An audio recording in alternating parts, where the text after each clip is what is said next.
Hello, everyone. I want to take you through a cool process today. I want to show you how to use a rubric inside of Google Classroom, hopefully making grading processes a little bit easier for you. So I sent you not only in the email a link to this video, but I also sent you a link that will put you on a web page that looks just like this. So if you see that, then you're doing good. And so I want to start off by looking at my classroom, and let's just say that I am making an assignment and I want to make sure that I grade the students using a rubric to help me along the way and to help them know what they're expecting in terms of getting good grades and how to achieve well on their particular project. So what you would do is you would open up an assignment, fill in the information. You can keep, I just kept it very basic just because I want to show you the features. But over here, if you'll notice, you have an icon that says Rubric over on the bottom right-hand corner.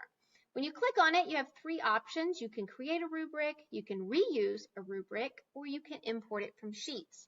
Now, you can create one inside of Classroom. To me, it's a little bit daunting and a little bit overwhelming, so that's why I'm going to choose to show you how to do it through Sheets instead.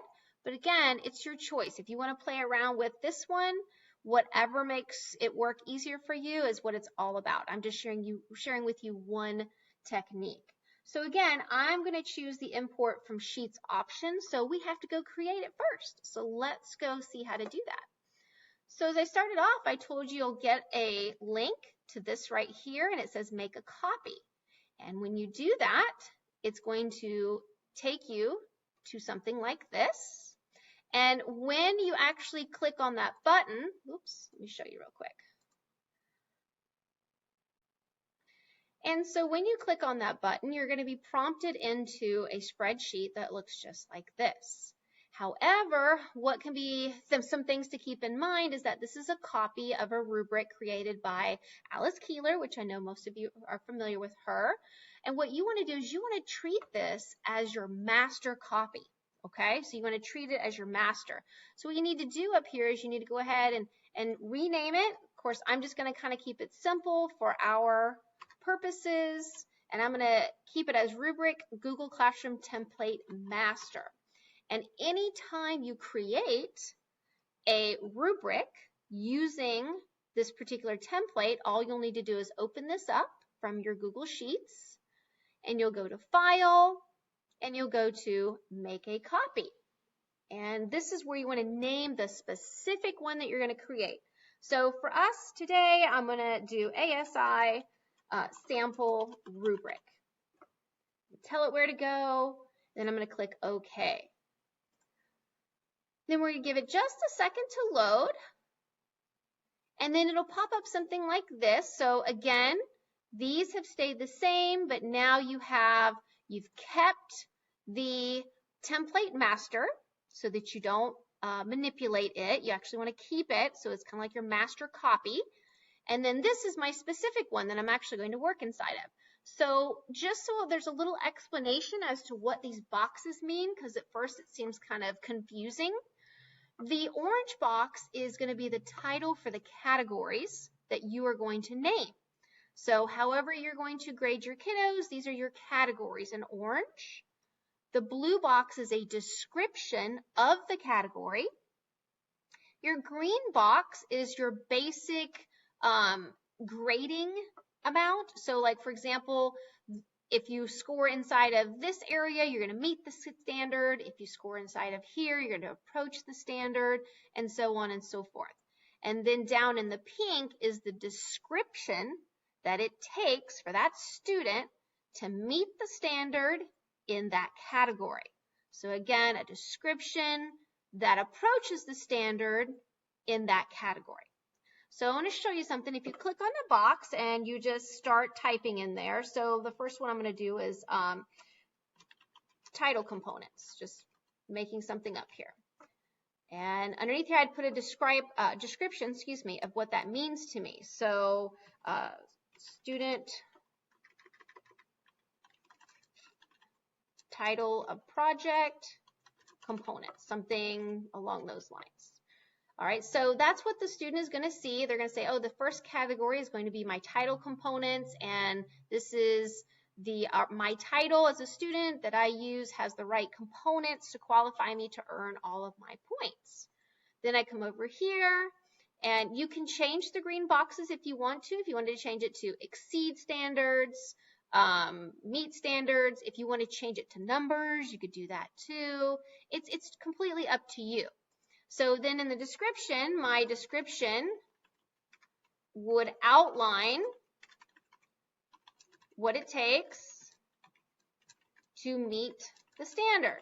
So this is just, again, my description. Then I do that for each one. Then if you'll notice, here came a whole other one. It auto puts in the next category, which is super nice. So you don't have to copy and paste a thing. It will auto populate for you. So then you go in and you do your second category. So for me, it might be like main body or whatever it is that my kiddos are doing. Oh, look, there comes another one ready to go in. So it auto populates in the different categories for you. But let's just say, okay, you've done that, and now you've got categories popping up that you don't need anymore. Like you've got what you want. Well, to get rid of them, it's a pretty simple process. You just click on the one that you do not want, on the orange box you don't want, and you click the backspace button. Boom, gone away. Perfect. So to hopefully make this seem a little bit more sensical for you, is if you take a look, this is one that's completed, one that I have finished. It's pretty standard and straightforward. I tried to leave a lot of bells and whistles off, but you see I have 1, 2, 3, 4, 5 categories, and I just left my descriptions super simple for my kids. I just said, hey, this is your first category, and this is your second, your third, and your fourth, and your fifth. And these are my grading criteria, and then these are the specific specific descriptions of how students are able to be scored in that particular category. So this is all good and ready to go. Got it good. And remember, Sheets will auto-save everything. So this is one based off of a project that students were working on. Now we're ready to look at importing it into our Google Classroom assignment. So remember this page where we started? I said we're going to do the import from Sheets option. So when I click on that, what I want to do is, a lot of times the one you've been most recently working on pops up, but I want to make sure I get the right one in there. So I'm going to go ahead and bring over the very specific one that I want it to locate for me. And there it is. So I select it and I click Add. Now watch this. It's pretty cool. Boom, there it is. Now, the nice thing is, here is everything. Look, here are my little categories. There's how I'm grading everything. Beautiful. Looks great. The other thing I want to do is I want to make sure I turn my scoring on, and that my points that I assign are in, for me, I descend the order, meaning the highest amount of points are on the left, the lowest amount are on the right. You can change that if you want to right there. It's totally up to you. So now this is ready to go. So all I would need to do is click Save, and it's going to apply to my class. Okay, so they're going to now have the availability to see that as students. And you'll see, for me and the assignment, it pops up right there, almost as like a little attachment.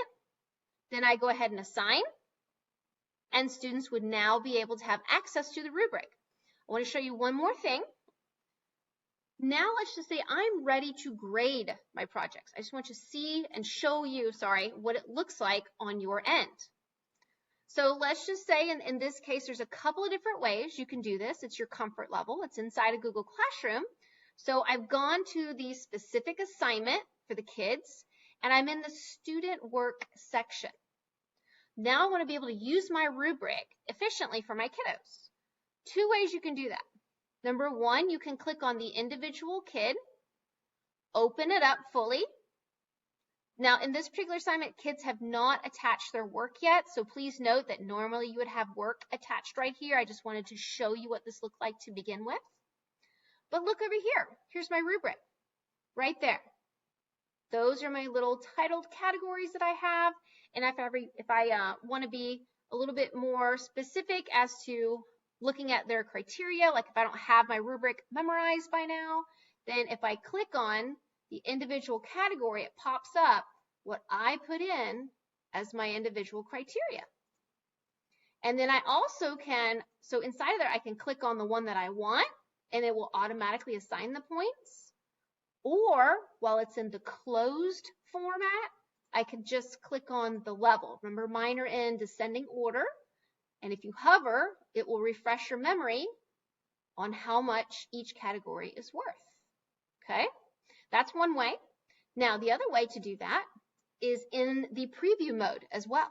You could click on the individual student over here on the left, and look, here's my rubric right here.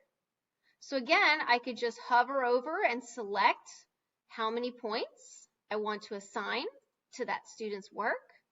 If I forgot my categories, I can open it up with the arrow and figure out which one I want to assign it. And I can just go through and grade my student work. So again, a couple of different ways you can do that. I have found this pretty cool little option, especially if I'm having students do like a writing piece, if I'm grading Cornell notes and I have a rubric that I use, if I have a special project, so kids know ahead of time, hey, what do I need to do to get an A, B, a C, or a D? Hopefully it's not a D or a C, but at any rate, we all know how that goes, but they're knowing ahead of time what is expected of me, and hopefully it will make grading for you just a little bit easier. So sorry this was a little bit of a longer tutorial, but the process is just a little bit more. However, I would be more than happy to come help you set one up, integrate one, and one of the coolest features about this is that once you create the rubric, because so many of us are collaborative on our teams, one person can create the rubric, and look, click the share button, share it with people, share it in your department, share it amongst people in the district, however you want to, and that way not everyone is having to reinvent the wheel, which is what this is all about, is that wheel is round and it works well, so don't reinvent it. All right, so I hope this was helpful to you. I hope you get started on it. I hope it really makes things a little bit easier for you in our everyday crazy life right now. Good luck. Have a good one.